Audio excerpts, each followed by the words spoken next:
जो by election है उनके बारे में भी चीफ इलेक्शन कमिश्नर ने अनाउंसमेंट करी है। पर अभी क्लियरली हम नहीं बोल सकते हैं क्योंकि अभी जुडिशरी स्क्रूटनी में भी केस फंसा हुआ है। अगर देखा जाए तो 6 मई का शायद ये केस सुप्रीम कोर्ट में लगा है।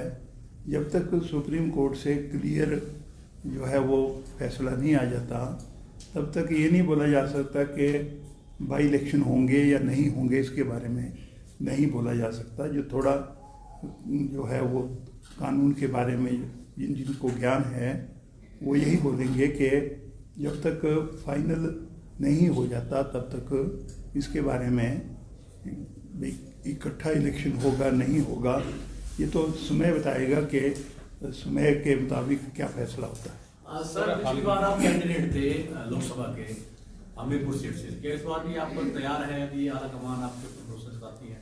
ये तो सबको पता है कि मैंने पिछला इलेक्शन लड़ा है, पर मैं इतना आपसे जरूर कहना चाहूँगा कि मैंने जब भी पार्लियामेंट का चुनाव लड़ा मैंने कभी भी पार्लियामेंट का इलेक्शन के लिए टिकट की नहीं अप्लाई किया।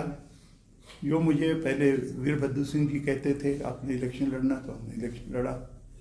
जब पिछली बार हाईकमांड ने कहा तो मैं दिल्ली में भी नहीं था, मैं अपने गांव में था, लेकिन मुझे कहा गया कि आपने पार्लियामेंट का चुनाव लड़ना है। तो मैंने तुरंत कहा, क्योंकि राहुल जी के वहाँ से टेलीफोन था, और मैंने इलेक्शन लड़ा है। लेकिन अभी के जो आप इलेक्शन की बात कर रहे हैं, मैंने पहले भी कहा, अब फिर मैं आपसे कहना चाहूँगा कि जो पार्लियामेंट के चुनाव के लिए कैंडिडेट्स की घोषणा है वो पार्लियामेंट्री बोर्ड करता है, पार्टी हाईकमांड करती है। जो जनरल सेक्रेटरी इंचार्ज हैं पार्टी के दिल्ली में, उनके द्वारा जो है वो पत्र दिया जाता है। और तब तक जब तक ये नहीं हो जाता उसमें हमारे जो सीनियर लोग हैं दिल्ली में है, मुख्यमंत्री है, एडिशनल चीफ मिनिस्टर है, पार्टी के अध्यक्ष हैं, और जो और लोग हैं मंत्रिमंडल के कुछ सहयोगी हैं वो दिल्ली में है, और हो सकता है चर्चा हो रही होगी। मैं तो यहाँ पे शिमला में इसलिए आ गया और मैं आपके चक्कर में फंस गया, इसलिए फंस गया क्योंकि आज मेरा इलेक्शन पिटीशन का जो केस है वो लगा है और उसमें एक एप्लीकेशन है, उस पर आर्गूमेंट्स हो रहे हैं। तो उस सिलसिले में मैं शिमला में आया था। मैं यहाँ पीसीसी में आया तो पहले एक साथी आया, बाद में सारे साथी आ गए। तो मैं आपका धन्यवाद करना चाहूँगा कि स्पॉन्टेनियस आपका यहाँ पे आना जो है ये कोई प्लान में नहीं है। आप शायद सेक्रेटरिएट से भी मिले हैं क्योंकि सारे नेता हिमाचल प्रदेश में नहीं हैं, तो आपके पास भी टाइम है, तो इसलिए आपने सोचा रामलाल ठाकुर शिमला में है तो मेरे से बात कर लें। तो आपका बहुत बहुत धन्यवाद।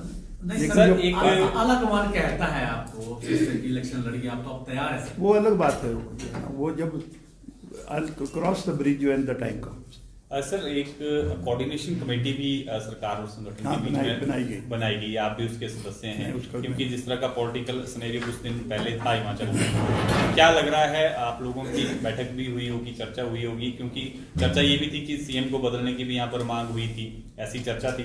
क्या मानते हैं संगठन और सरकार में अब कुछ चीजें ठीक हुई हैं, सेटल हो रही है? आप जो है ना इसको सारे को इसकी खिचड़ी नहीं बना दो। आपने कहा ना जी कि चीफ मिनिस्टर को बदलने की बात चली है, कोऑर्डिनेशन कमेटी बनी है। मैं स्पष्ट से आपसे कहना चाहूँगा कि कोऑर्डिनेशन कमेटी बनी जब एक घटना हिमाचल प्रदेश में राज्यसभा के चुनाव के समय में जो घटना घटी, उसके बाद हमारे यहाँ पे ऑब्जर्वर हाईकमांड ने भेजे। जो ऑब्जर्वर आए उन्होंने जो ऑब्जर्व किया उसके मुताबिक उन्होंने अपनी रिपोर्ट सबमिट करी दिल्ली में, और उसके बाद कोऑर्डिनेशन कमेटी बनी है। कोऑर्डिनेशन कमेटी जो बनी है वो है कि पार्टी और सरकार के बीच में किस प्रकार से कोऑर्डिनेशन बन के चला जाए।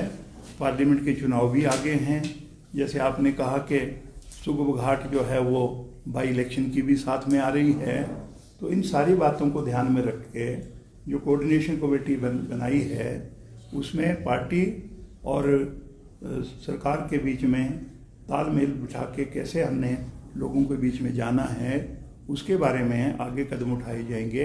अभी कोऑर्डिनेशन कमेटी की कोई मीटिंग नहीं हुई है, क्योंकि जैसे कोऑर्डिनेशन कमेटी बनी उसके बाद फिर ये दिल्ली के चक्कर लग गए, फिर जाके सुप्रीम कोर्ट में भी केस लगा है। और मैं ये भी कहना चाहूँगा, क्योंकि अभी केस जुडिशरी स्क्रूटनी के लिए लगा है, जब तक फाइनली वहाँ से नहीं हो जाता, चीफ इलेक्शन कमिश्नर ने अपने लेवल पे या गवर्नमेंट ने जो चाहत होगा, दिल्ली की गवर्नमेंट ने, उन्होंने बाई इलेक्शन की घोषणा कर दी कि साथ में होंगे। लेकिन अभी जो है वो जो जुडिशरी स्क्रूटनी है उसमें केस फंसा है।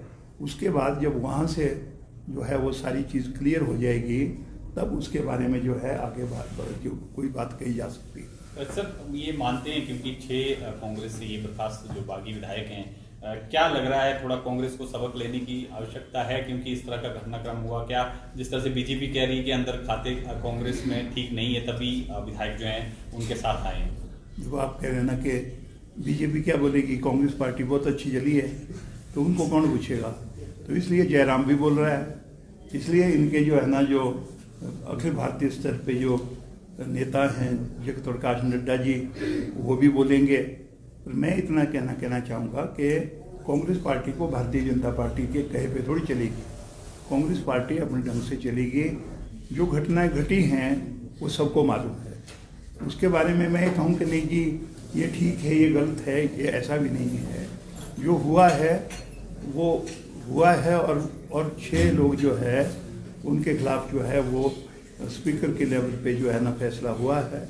It is a judiciary order है। तो उसके बाद केवल मात्र यह है कि ना मेरे हाथ में है, न प्रतिभा जी के हाथ में है, या वो जो नेता बोल रहे हैं कि बीच का। और फिक्र हमेशा मेरे साथ रहता है। भूषण ज्वेलर्स, अनमोल रिश्तों के लिए। यार रितु, आज शॉपिंग करते हैं, पर कहाँ से करेंगे? मुकेश ट्रेडिंग कॉर्पोरेशन में वैरायटी इतनी कि तुम्हारा दिल झूम उठेगा। लेकिन ये कहाँ पर है? ये है मेन बाजार कुनिहार में, सब एक ही छत के नीचे।